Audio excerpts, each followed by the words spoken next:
Todo dia aqui no Gabinete 44, 8 da noite, tem alguém que liga, mas não fala. É para saber se o Cajuru está aqui ao vivo? Basta vir aqui na Câmara Municipal, no Gabinete 44. Só o Cajuru aqui, como sempre. Como às 6 horas da manhã, vem aqui, só o Cajuru. Porque o sujeito liga e não fala nada, não abre a boca, Gabriel? Desse jeito. É? Em qual número ele liga? Não dá para saber. Ele liga no ramal? Ou no nosso que a gente paga o vivo? No ramal. No ramal? Isso. E aí não dá para saber quem é, não tem bina, né? Hein? Mas enfim, dane-se ele também. Vamos seguir o programa na terceira e última parte, a voz de Goiás, na Câmara ao vivo do Gabinete 44, o Gabinete da Verdade da cidade. Hoje, quinta-feira, 8 de junho de 2017. Vamos ver este ministro odiado por uma maioria da nação brasileira. Todos sabem o preço desse sujeito, o Gilmar Mendes. E hoje, segundo dia do julgamento da chapa, cassação da chapa Dilma e Temer. E ai que temer. O placar até agora dizem estar pau a pau. Hoje, ele perderia 4-3. Até domingo, ele pode recuperar e ganhar 4-3. Aí ele não teria que deixar a presidência da República. O senhor Michel Temer, corrupto desde a maternidade, como eu disse no dia que ele tomou posse. Quando eu disse que só mudou a coleira, só a coleira, o cachorro era o mesmo. Um abraço do tamanho do estado de Goiás ao Alex Leite de Pontalina, a Neucirei Aparecida de Palmeiras de Goiás, a Amanda Queiroz de Goiânia, ao José Augusto de Professor Jamil, ao Danilo Giuseppe de Caldas Novas, Gabriel de Lima de Aparecida de Goiânia, a Franciele Marquesa de Trindade, a Ana Clara Galbino de Turvânia, o Rodrigo Alves de Manaus, Amazonas, e a Edna Maria de Goiânia. Agradecidíssimo pela audiência. E se puderem compartilhar este vídeo, esta transmissão com amigos, amigas, com o maior número de pessoas, agradeço mais ainda, pois isto nos faz bater cada dia mais recordes de audiência na internet mundial. Já atingimos a mais de 42 milhões de alcances, acessos e seguidores em apenas 6 das 22 redes sociais, conforme você vê aí em sua tela. Só das 6, entre 22. tvcajuru.com, Faces, YouTube, WhatsApp, pelo grupo que a gente envia vídeo, Instagram e Twitter. Mais de 42 milhões de acessos, alcances e seguidores. Agradecidíssimo. Cajuru é Brasil e prestem atenção neste vídeo, por fineza.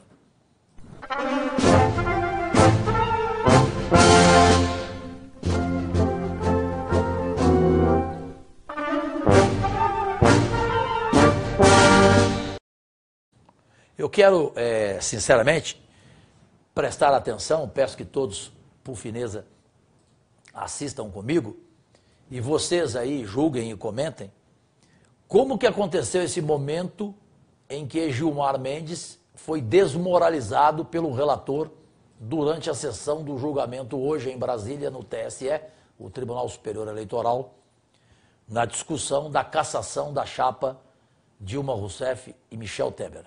Manda para o ar e vamos ver qual foi este momento. Começaram diretamente... Mas eles são importantes, vamos reconhecer, porque de fato essas questões elas vêm sendo colocadas desde março. Elas vêm sendo colocadas. Não é? Presidente, eu diria que essa questão está colocada desde a contestação. Sim. Não é? E nós, no Superior Tribunal de Justiça, pelo voto brilhante de Vossa Excelência, afastamos essas questões. É isso que eu gostaria de mostrar agora. Então, por favor, vamos evitar dizer que a partir de março, sob a minha relatoria, essa mesma questão, e eu vou ler trechos agora, foram rebatidos muito bem por Vossa Excelência. Não tenta atribuir a mim. Não estou atribuindo, estou atribuindo ao colegiado. Eu conheço bem essa técnica. Não tenta atribuir a mim. Na verdade, a minha decisão se limitou a dizer que aquilo que estava na petição deveria ser investigado. Isso é claro. Isso é claro. Não vamos usar esse tipo de técnico que não é digno do tribunal em que nós estamos. Presidente, Estou dizendo com seriedade. Respeito. Estou dizendo com seriedade. Com todo respeito. Então, na verdade, o meu voto está aí. Não me atribua o que eu não disse. Presidente, Me atribua o que eu não disse. eu não atribuí, não parafraseei um parágrafo do voto magistral de Vossa Excelência. Eu apenas li entre aspas. Só isso.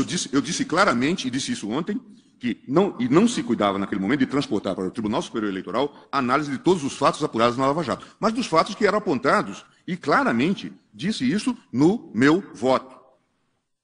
Não se cuidava naquele momento de transportar para o Tribunal Superior Eleitoral a análise de todos os fatos apurados na Operação Lava Jato, pois falece a esta Corte a competência originária para processar e julgar a ação penal, ainda que envolva crimes eleitorais. Como eu já tinha dito, no caso que me impressionara muito das contas, fatos que foram constatados. Mas tão somente de verificar se fatos, de fato, recursos provenientes de corrupção na Petrobras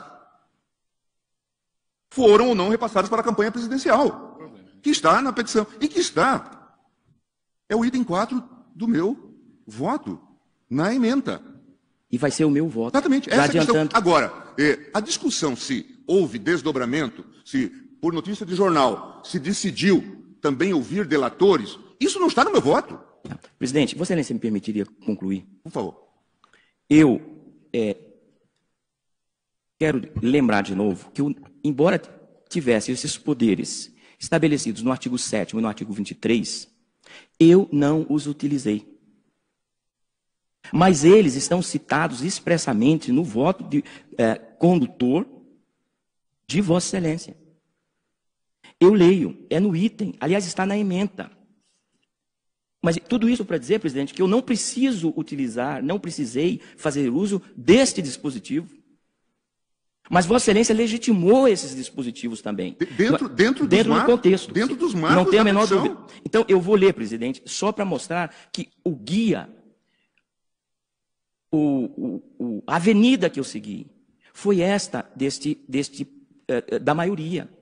Eu peguei um processo em que essas questões estavam deliberadas. Vamos lá. Primeiro, Vossa Excelência, com muita propriedade, porque o Supremo já havia confirmado a constitucionalidade, Vossa Excelência não votou lá no Supremo. Mas aqui, Vossa Excelência, eu imagino que implicitamente, mas eu conheço, Vossa Excelência não usaria um dispositivo inconstitucional sem dizer que não seria citá-lo, era apenas para negar a sua aplicação. Mas Vossa Excelência diz, aspas, por outro lado, o artigo 23 da Lei Complementar 64, e aí cita o dispositivo, aquele que está lá, e sublinhou a parte final, atentando para circunstâncias ou fatos, ainda que não indicados ou alegados pelas partes, mas que preservem o interesse público na lisura eleitoral, fecha aspas, e Vossa Excelência acrescenta, grifos nossos. Continua, aspas, isso revela uma clara opção do legislador complementar em garantir a normalidade e legitimidade do pleito, cuja orientação normativa, com maior razão, deve respaldar o entendimento do tribunal no sentido de que a ação de impugnação de mandato eletivo deve ser instruída pelo magistrado quando há mínimo suporte probatório, ficando as teses jurídicas para o julgamento de mérito da ação, no que nós concordamos integralmente. Continua Vossa Excelência, após a instrução, evitando-se qualificações jurídicas precipitadas sem respaldo em outras provas que poderiam surgir nos autos, com a ampla dilação probatória, fecho aspas. E se não bastasse a clareza de Vossa Excelência aqui, e eu concordo inteiramente com as observações de Vossa Excelência, Vossa Excelência traz um precedente do nosso queridíssimo ministro Carlos Aire Brito, que diz, segundo Vossa Excelência, que teve passagem brilhante por esta casa, ou seja, aqui pelo TSE.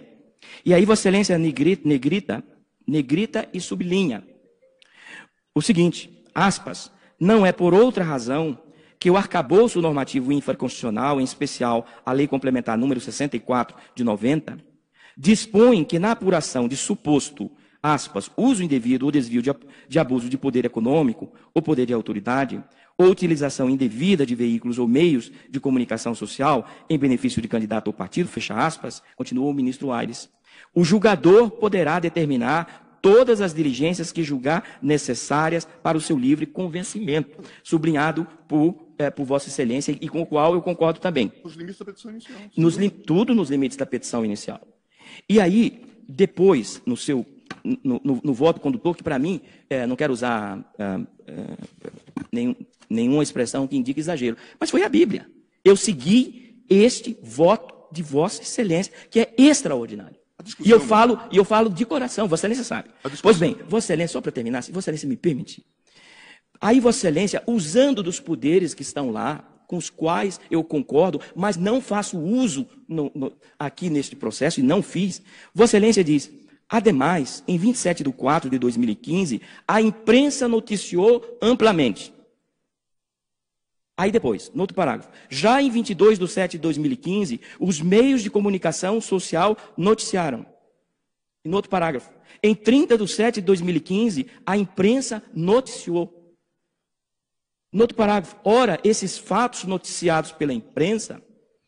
Então, aqui, Vossa Excelência, sim, e corretamente, fez uso dos poderes estabelecidos no artigo 23, que lhe permite, como juiz eleitoral e a mim também, nos termos da petição inicial, examinar os fatos, ou pelo menos trazer fatos públicos e notórios. Eu anotei aqui as várias observações feitas pelos meus colegas.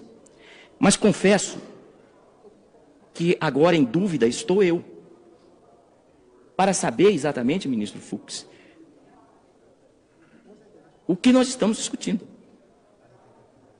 Porque, do contrário, a autópsia que está sendo feita aqui, antes da minha apresentação do voto, não, pelo menos no que se refere ao meu trabalho, não trará nenhum resultado objetivo benéfico.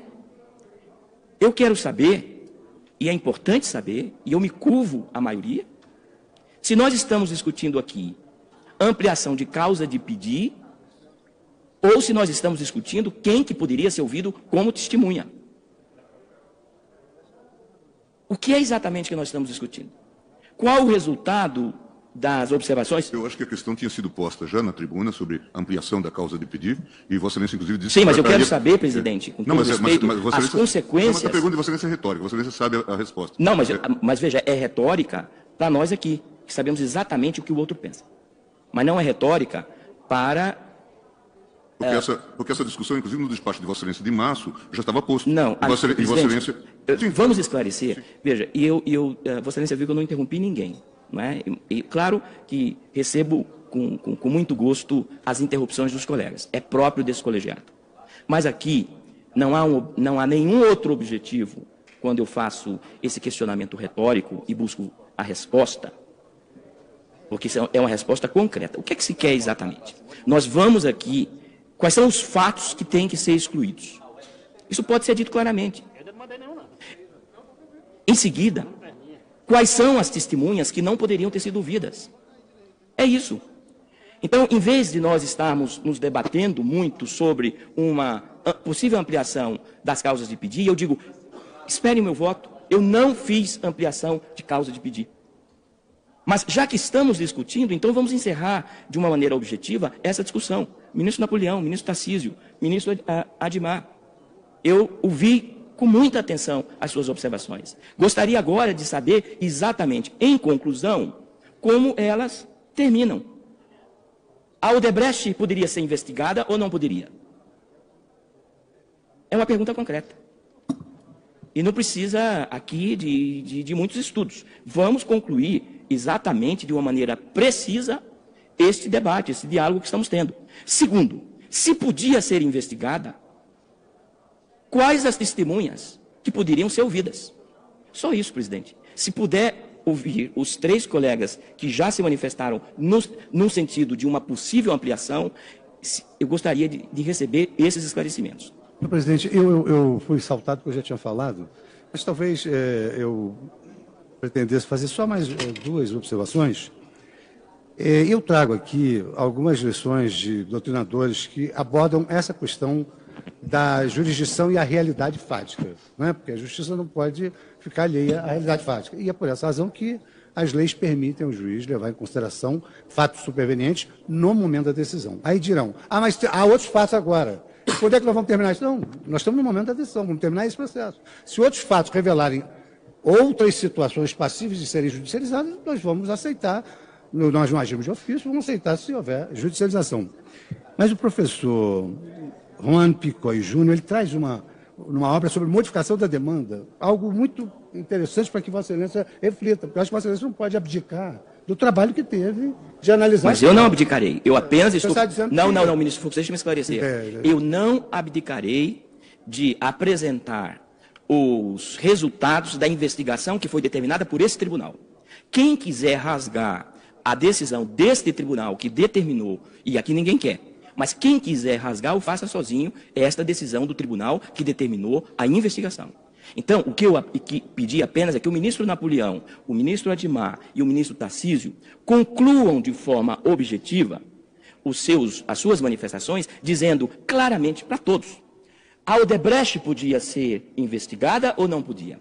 Se a resposta é sim, quais os depoimentos que poderiam ser tomados e não tomados? É isso que se espera. E não um debate retórico sobre processo. Isso tudo é importante. Mas vamos concluir de uma maneira objetiva as 3 importantes manifestações contrárias, vamos dizer, a um pretenso encaminhamento que deu o relator, no caso eu mesmo. Então eu não estou abrindo, como Vossa Excelência e a ministra Rosa, não estou abrindo do dever que eu tenho de apresentar a esse tribunal o que foi apurado nesta investigação. Então, A verdade é uma só, façam seus comentários, senhoras e senhores. 8h33 da noite aqui em Goiânia, nessa terceira e última parte do programa A Voz de Goiás na Câmara. Não consigo entender o tempo para se discutir o quê? A cassação da chapa Dilma e Temer. Por que não ir direto ao assunto e cada um se posicionar e cada um apresentar seus argumentos? Tivemos reunião ontem, hoje, sábado de repente, domingo de repente. Será que precisa de tanto tempo assim para uma decisão? E aí o mais perigoso, para uma decisão que alguns aí já têm. Esse Gilmar Mendes já foi para aí com a decisão dele tomada. Ele não vai se embasar em nada. Evidente que não. Todo mundo conhece o Gilmar Mendes. Ele se baseia, você sabe em quê, ué? Então essa balela de que a imprensa agora, no final da tarde de hoje, considerou que ele foi desmoralizado, nem isso eu, sabe, me emociono. Não tem emoção nisso, não. O que a sociedade quer é a conclusão. A conclusão. Só isso. Ela só espera saber. Vai ser cassada a chapa? O presidente Temer deixará a presidência? Porque depois ele ainda poderá recorrer ao próprio TSE e também ao Supremo Tribunal Federal. Enfim, vamos concluir com o último quadro do programa, que é o momento em que a gente sempre sai da política para outro momento de minha vida, vivida por 40 anos. É o quadro Cajuru na História.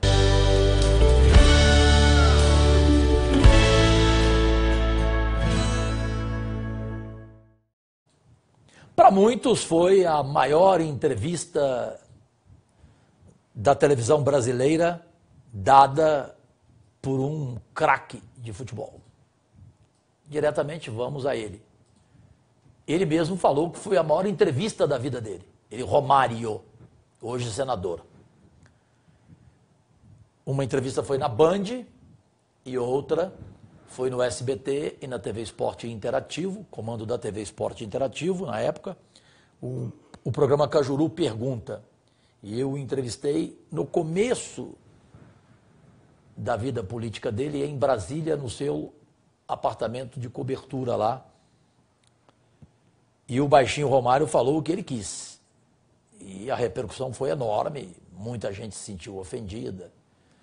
Já mostramos aqui 2 partes, vamos encerrar então este programa hoje com a terceira parte da entrevista que Romário considera que Romário declarou já publicamente ter sido a maior entrevista de sua vida. Manda pro ar. Romário, antes de voltar como deputado, você falou do Ronaldo e bem, do Ronaldo Fenômeno. Ele encerrou a carreira igual a você ou você encerrou melhor do que ele? Não, Digo dentro de campo, a forma como ele parou. Eu acredito que, assim, a nível de forma, eu estava em melhor forma do que ele. Mas ele deixou de jogar futebol a partir do momento que ele se sentiu na obrigação de parar, pelos motivos dele. E eu parei de jogar futebol porque eu simplesmente não conseguia mais o corpo acompanhar o meu raciocínio. Essa foi a grande diferença. Mas ele teve o que foi merecido lá, o jogo de despedida, eu também tive, nada contra. E como ele falou, eu também posso repetir a frase dele, foram anos maravilhosos, eu tenho certeza que nós aproveitamos bastante. Eu não tenho como não perguntar isso para você. Ficou para você uma mancha na carreira, no nome, no exemplo que o Ronaldo sempre foi para crianças, para as pessoas? Ou você entende isso como um caso particular? A história dos travecos.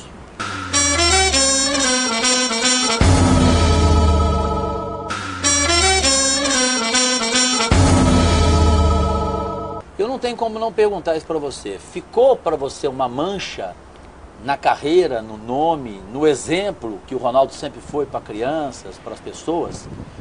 Ou você entende isso como um caso particular? A história dos travecos. Eu acho que não manchou, não. Até não? Porque na vida, Cajuru, a gente tem que entender que nem tudo que a gente faz, hoje eu estou te falando que eu tenho 45 anos e já tenho muita coisa a aprender e vou aprender com certeza.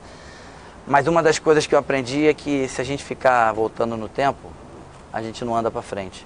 Então, as próprias pessoas que estiveram com o Ronaldo naquele episódio já... As pessoas quem? Os travecos? No caso, os travecos, como você diz, já se declararam que as coisas não foram bem assim. É claro que o ideal, ele poderia estar aqui te dizendo que ele não teria que ter se envolvido ali, mas eu acredito que o que ele fez, o que ele representou e representa hoje para o nosso país, aquele episódio não vai manchá-lo. Cobriu isso, né? Não, tudo que ele fez, com certeza, cobriu um momento que de que todo mundo pode ter uma fraqueza. Mas por falar nisso, você não teve nenhuma, você nunca saiu com traveco? Não, em relação a traveco, essa fraqueza eu ainda não tive. Eu não estou dizendo que ele teve a fraqueza de sair, eu estou falando do episódio. De você agora. Eu não. Você não teve essa fraqueza não, né? E nem vou ter. Mas procurado foi? Se fui, eu não reconheci. Vamos voltar como deputado aqui para fecharmos essa parte. Como deputado no pouco tempo que está aqui. Rapidamente, Desculpa. Se fui, não reconheci, mas parou por aí, hein? Só para as pessoas não interpretarem errado. Por que as pessoas poderiam interpretar? Não, podia, não reconheceu, foi e depois ficou sabendo. Então eu fui, se não reconhecia, porque eu parei por ali. Mas agora como deputado, nesse pouco tempo que você está aqui, você concordaria hoje com o ex-presidente Lula, quando ele chegou aqui como deputado igual a você, e de repente definiu este Congresso de 512 deputados? 513, perdão. 513 deputados, como tendo 300 picaretas. Para você tem 300 picaretas ali dentro? Cajuru, eu vou te falar uma coisa. Se você me faz essa pergunta naquela entrevista... 7 anos atrás? A minha resposta ia ser bem diferente desses 300. Você ia falar 500? Mas o que eu posso dizer é o seguinte, agora é sério. As pessoas sabem que o Romário é o Romário, eu não preciso usar de demagogia e muito menos hipocrisia para responder as coisas. Toda profissão tem o bom jornalista, inclusive tem o mau. Na minha, 60% são picaretas. Eu colocaria um pouco mais. Na minha tem mais? Tem mais. Caraca. E político não é diferente do médico, do advogado, do jogador de futebol. Tem aqueles que seguem a linha do bem e tem aqueles que seguem a linha do mal. Então fala da sua profissão, da minha falou profissão, da minha? Não, jogador de futebol, eu acredito que... Não, da tua como deputado. Você falou que a minha tem mais de 60% de picareta. Político. E eu não discordo de você não, mas a político, eu acredito que... Eu não vou dar um número. Quem está em casa agora está interpretando o quê? Que você disse a mim que na minha classe de jornalista de imprensa tem mais de 60% de picaretas, porque você a conhece bem Porque e que na classe política você ainda não conhece bem para dizer que ela tem mais de 60%? Eu defini bem ou não? Exatamente. Na sua profissão, eu conheci bem durante 25 anos. Na minha atual, como político, que isso não é profissão, sou um político, deputado federal, isso não é profissão. Como parlamentar, eu posso dizer que eu não conheci os outros 513. Eu tive contato mais direto com 80. Talvez um pouco mais, um pouco menos. Desses que eu tive contato, 80, talvez 90% sejam deputados realmente que querem fazer uma sociedade melhor. E certamente daqui a 3 anos você vai ter condição de avaliar melhor não, isso. com certeza. Como teve 25 anos para avaliar a imprensa. Se você me perguntar, se você for fazer essa mesma pergunta, aí com certeza eu vou te responder exatamente o que é a verdade minha daqui a 3 anos. Bem, deputado Romário, o primeiro vídeo já mostramos. Agora, 7 anos atrás, o que você dizia sobre nós da imprensa. Ele que já falou que na nossa classe mais de 60% são picaretas, e já explicou, né? Agora vamos ver aqui, 7 anos atrás, o que você falou, o que você muda hoje e também o que você acrescenta hoje. Fica à vontade. A imprensa tem muita gente que você não gosta? Olha só, a palavra não é gostar. Eu respeito todo mundo, mas você quer nomes? Se você puder. Por exemplo, o Renato Maurício Prado é um colunista bastante conceituado, mas ultimamente tem escrevido muita babaquice, muita mentira ao meu respeito. Ultimamente já há um bom tempo. Fernando Calazans é outro. Vou falar de pessoas que são respeitadas, e eu também respeito. Pessoas que eu inclusive respeito muito, até agora. É outro que também eu não estou entendendo, parece que está fazendo uma campanha contra o Romário. O Juca, por exemplo, um cara que eu respeito, um dos que eu mais respeito. Meu pai. Também andou falando uma besteira que eu não entendo. Por exemplo, tem um jornalista chamado Paulo Stein, esse é um bobalhão de primeira. Esse eu não sei por que ainda está fazendo, porque eu não sei que credibilidade tem. Hoje, como deputado, também como ex-jogador, você fica à vontade desses nomes aqui. Quem você retira alguma coisa, quem você mantém, quem você acrescenta sobre a imprensa, porque você teve a coragem única que ninguém teve, nem Pelé, de falar de jornalista. Alguns jornalistas ficaram brigados comigo até hoje, viraram meus inimigos. Eu sei dessa história, Cajuru. Você sabe toda ela? Eu sei toda essa história, pode ficar tranquilo que então fica à vontade. Em relação a isso, na verdade, não mudou muita coisa não. Não? Eu acrescentaria aí um outro bobalhão que apareceu, um tal de Telmo Zanini. Da Sport TV? É. Da Globo? Não sei de onde ele é, sei que ele é um falador de besteira sem parar. E como se tivesse algum conhecimento de futebol. O detalhe não é só esse. Eu já ouvi ele falar de outros esportes. Então, em relação aos outros, não tem nada de... Mesma coisa, Renato Maurício Prado é aquilo que todo mundo já conhece. Logo quem? Renato Maurício Prado e Telmo Zanini. Vê o histórico dessas pessoas. Bem, você está me devendo 2 nomes então, que você não está lembrando agora da imprensa, que você quer falar sobre quando eles. Eu lembrar, se não for agora, o dia que eu te lembrar, vou fazer questão de te ligar para você colocar no programa. Em apenas uma palavra, cada pessoa que eu vou dizer aqui. Pode ser? Pode. Uma palavra. Ronaldo Fenômeno em uma palavra. Fenômeno. 7 anos atrás você dizia que ele era fenômeno do marketing. Hoje não, fenômeno do que fez no futebol. Tá legal. Em uma palavra, defina Ganso, Romário. Pode ser uma frase? Sim. Maior jogador do momento no Brasil. Você pode ter essas concessões. Em uma palavra, Romário, Mano Menezes. Não tem tido muita sorte, mas é um bom treinador. Maradona.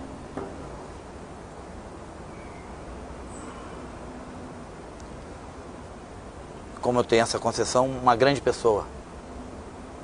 Uma grande pessoa. Cristiano Ronaldo.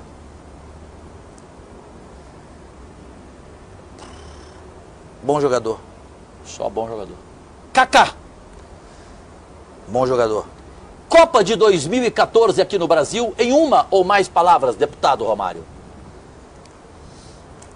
Eu se não fosse deputado, eu ia falar uma palavrinha, mas como eu sou deputado... Uma palavrinha pesada? Eu vou relevar. Você vai não vai ser por aí. Não vai ser a Copa do Brasileiro. Não vai ser a Copa do Brasileiro. Mas poderá ser a Copa do Brasil?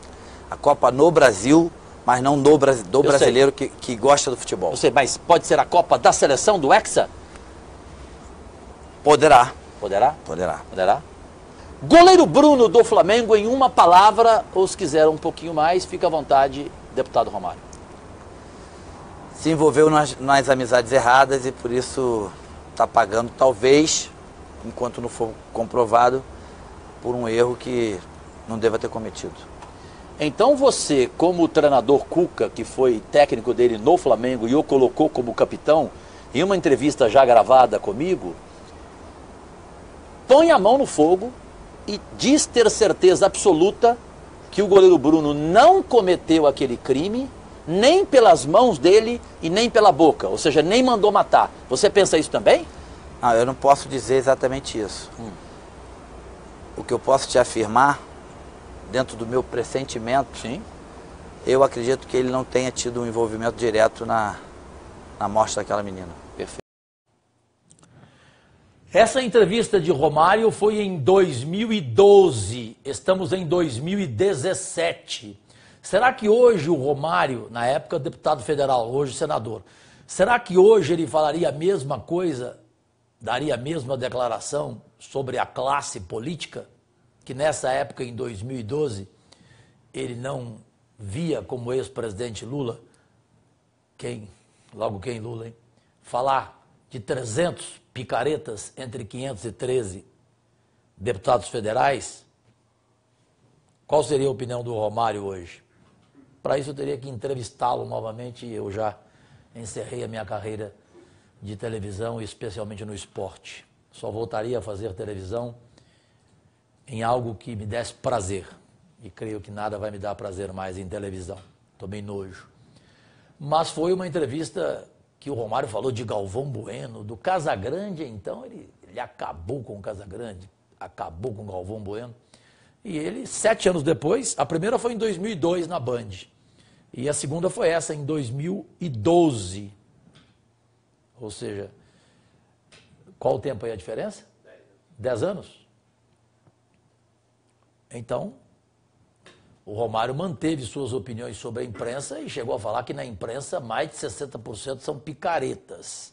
Só que ele quis defender a classe política na época. Hoje, conhecendo bem, eu não sei qual seria a opinião do Romário. E a sua opinião sobre o Romário, sobre essa entrevista, sobre o que ele pensava em 2012.